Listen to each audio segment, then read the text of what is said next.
Hey everyone, and welcome back to the Rich Habits Podcast, a top 5 business podcast on Spotify. My name is Austin Hankwitz, and I'm joined by my co-host Robert Croak. Robert is a seasoned entrepreneur in his 50s with more than 200 million in company exits under his belt, and I'm an entrepreneur in my late 20s with a background in finance and economics. Since quitting my full-time job in corporate finance a few years ago, I've built a 7-figure media business and actively advise some of the most well-known fintech companies around the world. As the show name might suggest, every episode we talk about rich habits as they relate to business, finance, and mindset. However, we try and bring you 2 unique perspectives. One from an industry veteran, which is Robert, and the other myself, someone who's still in the process of building wealth and figuring it all out. Robert, what are we going to be talking about in today's episode? I can't wait. In today's episode of the Rich Habits Podcast, we are going to be sharing our 3 steps to wealth, steps that anyone can begin working on today. Regardless of your age, if you're able to work towards these 3 steps, you're destined to retire wealthy and comfortable. These 3 steps are both tax advantage, passive, and diversified, so let's get into it. I am also very excited about this episode because I think a lot of people, they see the headlines, they see the TikTok videos, they see the Instagrams and the YouTube videos of all these people doing a bunch of different things of trying to build wealth. And I think this episode breaks down very simply and clearly how anyone can begin building wealth 1, 2, 3, point after point after point. So Robert, kick us off with the first point here. Yeah, I love this episode because people make becoming wealthy seem so complicated. All of the fake gurus want to sell people a $2,000, a $5,000 course and make it sound so scary and crazy hard to do. And at the end of the day, if you follow these 3 points, it really is that simple. So I'm going to start us off with number 1, which is open a Roth IRA and contribute $6,500 per year towards it. That's maxing the Roth IRA out. And I believe this is one of the greatest tools to building wealth that we know of. A Roth IRA or a Roth individual retirement account is a retirement account anyone in the United States can open right now. Unlike a 401k, you don't need an employer to open the account. You just need an address and a social security number, and you're on your way. The Roth IRA is tax advantage, which means you pay 0 taxes on your profits when it's time to retire. For some people, that could be hundreds of thousands, and for others, it could be millions in profit. That's why we love the Roth IRA. Absolutely. Now, here's the breakdown on how to actually go about that. So you're going to want to head over to an online broker, think Vanguard, Fidelity, M1 Finance, or maybe a robo-advisor like Wealthfront or Betterment. You're going to want to open up one of these accounts on their platforms. Again, they'll ask you for your address and social security number. Don't be scared. They need it. It's like opening a bank account, right? We're serious about building wealth, so we got to get this information to them. Once you open the account, take money from your personal checking account and deposit that money into the account, right? You're going to deposit from checking into Roth IRA.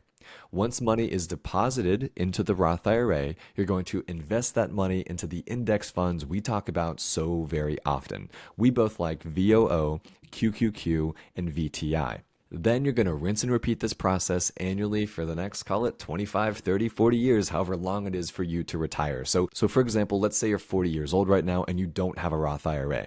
If you do this, $6,500 per year and invest it into the S&P 500, right, VOO, you'll have $600,000 in tax-free profits waiting for you when you turn 65 years old and you're ready to retire. Wow, that is a great takeaway. Always remember, to everyone listening, it's not about timing the market, it's about time in the market. I can't say this enough. Every single day, people come to me and think they can time the market. Robert, I'm going to wait till it's at the bottom, or man, I've got a way to figure this out. Well, guess what? You do not. You always want to be in the market for as long as you can and let compound interest do its thing and make building wealth effortless. I opened my Roth IRA when I was 18. I'm going to have it through the rest of my life, and I can't wait to get everyone listening right now to also have one of these accounts. Now, Robert, what's point number 2? Point number 2 is a great one. Own real estate, but own it the right way. You hear me talk about this all the time on the public lives, in my TikToks with you, and it's just really important for people to understand this strategy. We're very empathetic to the fact that the median mortgage payment, wow, that's a mouthful, right now is $2,800. So achieving this step might not happen for some of you right away, but it's incredibly important to understand that this very simple concept when it comes to buying real estate. Real estate is special in the fact that it can both take money out of your pocket every month or put money into your pocket every month. The goal here is to get to a point where it's putting money in your pocket and cash flowing every single month the right way. This is a critical point. Also, I strongly suggest anyone looking to buy a new home to consider house hacking by purchasing a duplex, a triplex, or a quadplex instead of your traditional single-family home when you're getting started or you're getting ready to buy a new home. For those of you who aren't familiar, a duplex is essentially 2 living quarters under one roof. Same deal with a triplex and a quadplex. Here's why this is so important. You live on one side of the property and you rent out the other units of the property to tenants. The rent you collect will cover most, if not all, of your mortgage, therefore allowing you to live free and enjoy the benefits of owning that property like capital appreciation, depreciation, and just being able to have that extra money every single month for you to be able to put towards other properties or your investment portfolio. Yeah, no, this is something I've never done, Robert, right? I think the first house, I think everyone here knows, the first house I purchased was a 3-bedroom, 2.5-bath townhouse here in Nashville, Tennessee. I purchased it for about $280,000. And so I've never done any of this like house hacking, duplex, triplex, quadplex. However, I do follow and I'm good friends with a guy named John Erringman. It's at John E Finance on, I think, TikTok and Instagram. He is my age as well, so he's 27, and he has done this like twice already. So when he graduated college, he started working, I think, as an accountant. He was able to save up and did the FHA loan, which essentially first home buyers can just put 3.5% down on their first purchase there, allowing him to buy a duplex that him and his now wife were able to move into. So they lived in one of those quarters, and they rented out the other side of the duplex to another family, and they were cash flowing $500 a month from that, right? So they were living for free, it paid their mortgage.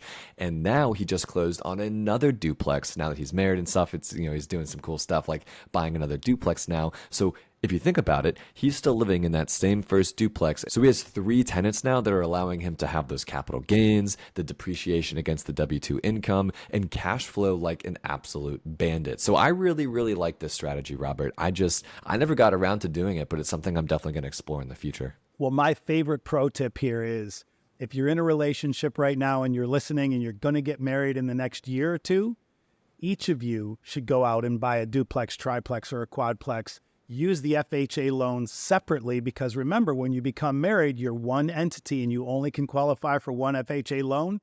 Do it separately for a year, live in those residences, that duplex, that triplex, or that quadplex.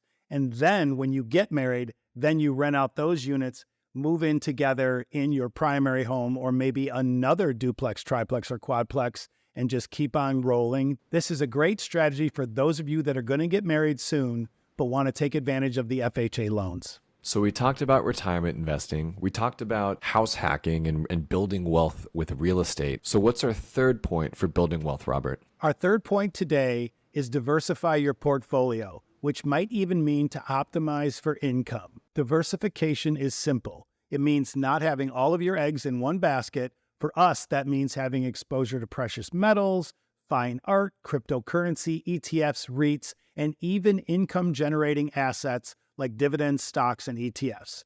This one is important because at the end of the day, the stock market is the stock market, the real estate market is the real estate market, and you see a pattern. They're all different markets. Therefore, they're not correlated, which means if there's a crash in one market, there may not be a crash in the other. That's why we always want to be diversified to make sure no matter what the market conditions are, we are in good shape and we're moving ahead in our wealth building journeys. Yeah. And, the whole thing we're doing here with this podcast, Robert, is being transparent with our listeners. So here's my personal transparent breakdown of my diversified assets, right? I have real estate, both in the physical form, here in Nashville, as well as in the form of REITs, real estate investment trusts. I have that on fundrise.com, which is a REIT investing, auto investing sort of platform there. And then also I've got publicly traded REITs. I have Realty Income Corporation and VICI Properties. I have cryptocurrency. I have that sitting in my cold wallet. Bitcoin, Ethereum, and Chainlink are the three cryptocurrencies that I hold. I have stocks and ETFs. My stocks range from dividend paying stocks and dividend growth stocks all the way out to those crazy, tech names that we hear all the time and that are operating in these sort of secular growth trends. So I'm very diversified from that perspective. And I also have some exposure to fine art. I do some of that with Masterworks. I've got exposure to fine wine on VinoVest. I also have exposure to rare whiskeys on Vint.co and other collectibles on Rally Road. So I am very diversified, Robert. But now here's the thing. I'm diversifying away about 25% of my total invested assets, not including my physical real estate that just appreciated like crazy, right? But actual invested money, about 25% of it is diversified into some of these new asset classes, which I think is a healthy section of my portfolio. But I also want to call out that I think about diversification, to your point, Robert, as a way to sort of hedge against those crazy up and down swings we might see in the stock market. I fully believe much of my wealth that I will build in my life will come from the 75% that's invested into the stock market, like the index funds we talk about, the big tech names, all those cool things. But I do want some diversification, so that's why the other 25% exists. I do want a little bit of that fine wine, those rare whiskeys, the collectibles, the watches, things like that. That to me is also important. I think everyone listening should diversify their portfolios to include income-generating assets. Specifically, this income is usually passive and can offset losses in capital. For example, dividend-paying stocks are a great way to generate extra income, and one of our favorites is the ETF SPYI. So for instance, if you were to put in $5,000 into SPYI, you'd probably earn around $600 this year. And then if you were to put in $10,000, again, that would be $1,200 per year. So these income-generating ETFs and alternative investments to diversify through are just a great way to have a bulletproof portfolio towards building wealth.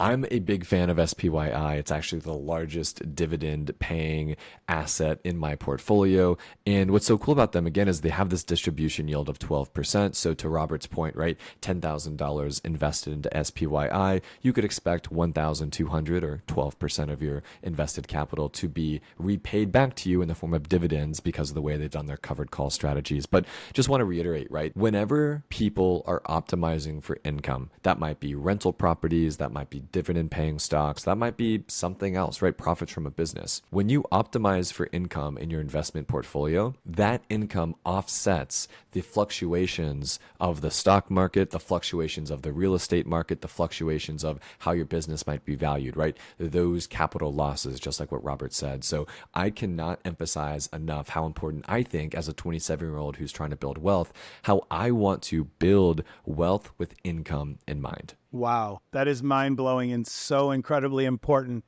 These were three what we believe to be rudimentary steps that if everyone listening follows and takes action on these three steps, it's inevitable that you will create wealth in your lifetime. Well, with that being said, Robert, let's introduce this episode's sponsor. Yes, this episode of the Rich Habits Podcast is brought to you by Neos Investments.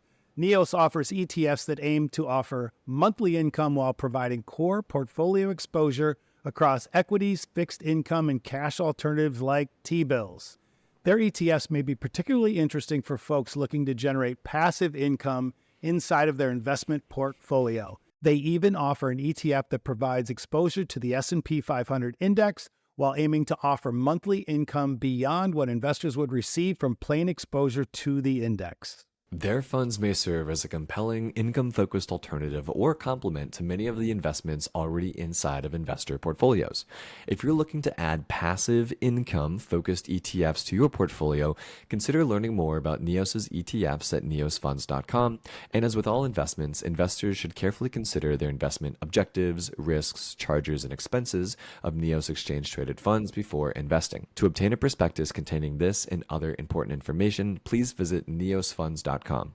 Please read the prospectus carefully before you invest. NEOS ETFs are distributed by Foreside Fund Services, LLC. An investment in NEOS ETFs involves risk, including possible loss of principal. The equity securities purchased by the funds may involve price swings and potential for loss. A fund's income may decline when yields fall. Fixed income securities will decline in value because of an increase in interest rates. As always, thanks everyone for sticking around as we script off our advertisement. We're very fortunate to be working with NEOS.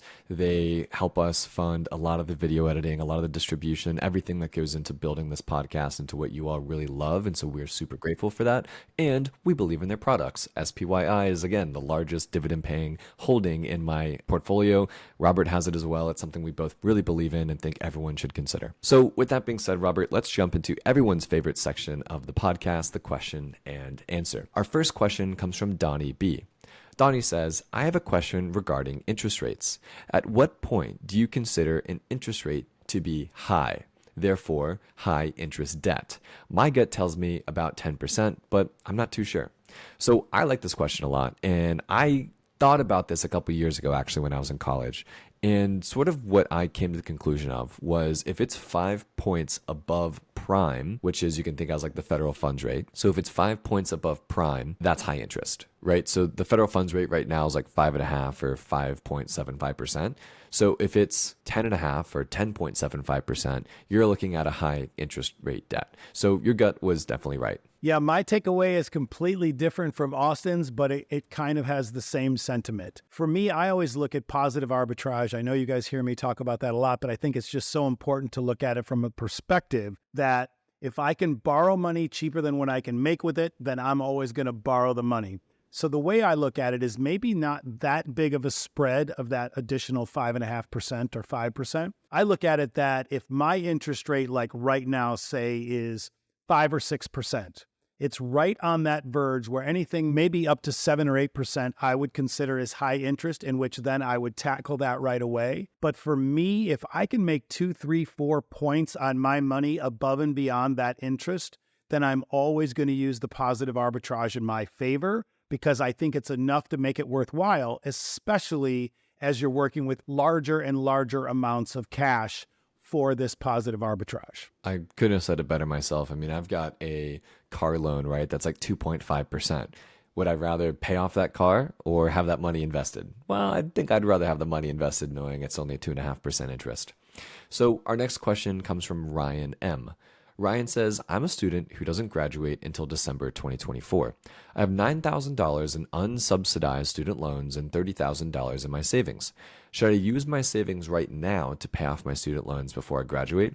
What should I think about interest? Ryan, this is a great question, and it just really alludes to the question we just answered above. So let's get into it. I can't emphasize enough how important it is for everyone listening right now to understand your student loan situation, as interest for loans are already accruing again, and you'll have to begin paying them again in October already, so it's right around the corner.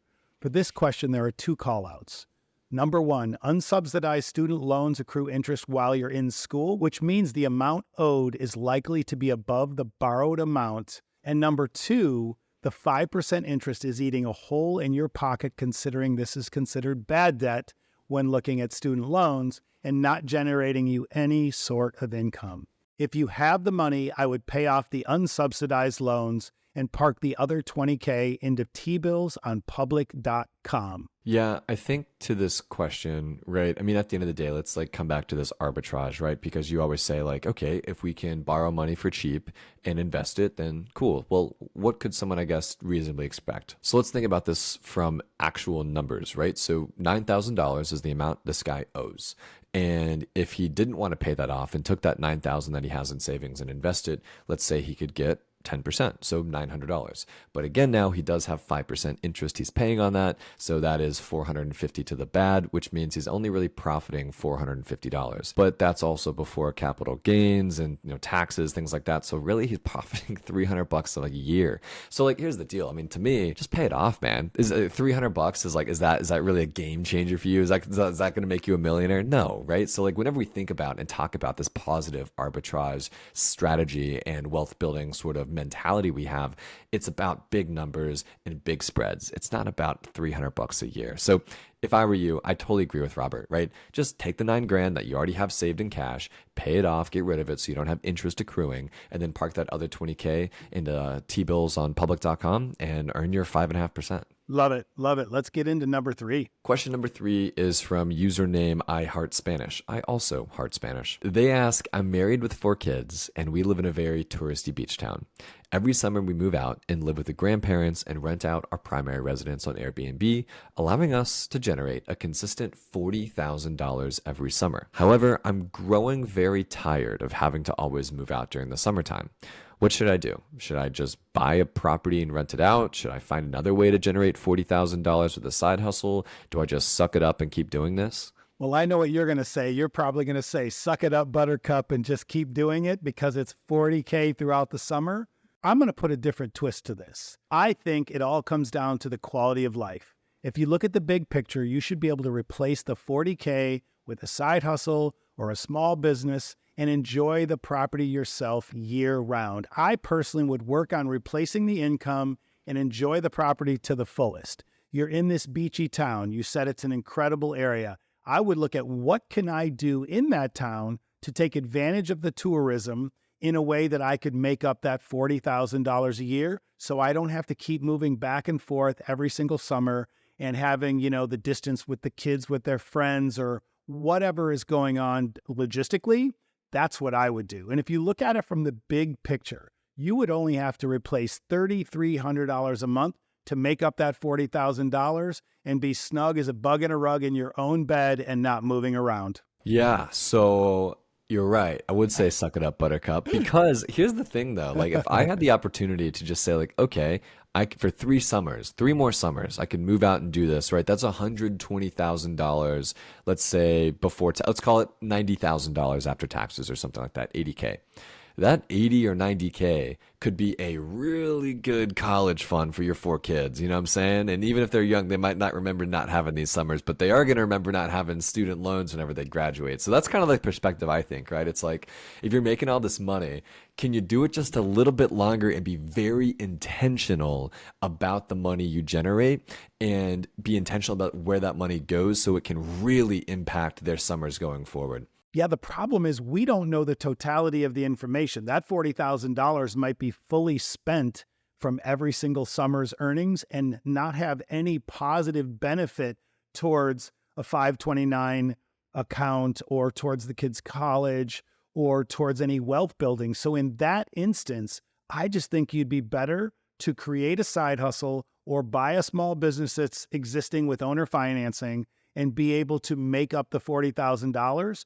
Or if you wanted a hybrid of your side of the fence and my side of the fence, do it one more year, really make sure in the off season you have a side hustle to make up as much of it as you can and take that $40,000, put it towards purchasing a business or starting a new business. And then the next year you stay at your own home, enjoy the beach town year round, and you're away from those handcuffs of moving out of your house every summer. Good take. Well, everyone, thanks again for tuning in to this episode of the Rich Habits Podcast. We are eternally grateful to have your support, to be number 5 on Spotify's business charts. We always love getting direct messages from you all on Instagram, answering your questions here on the podcast, and hosting you all on TikTok every Thursday night around, what is it, Robert, 8:30 Eastern time we go live? Yes, I love it. We go live every Thursday night right around 8:15 Eastern Standard Time.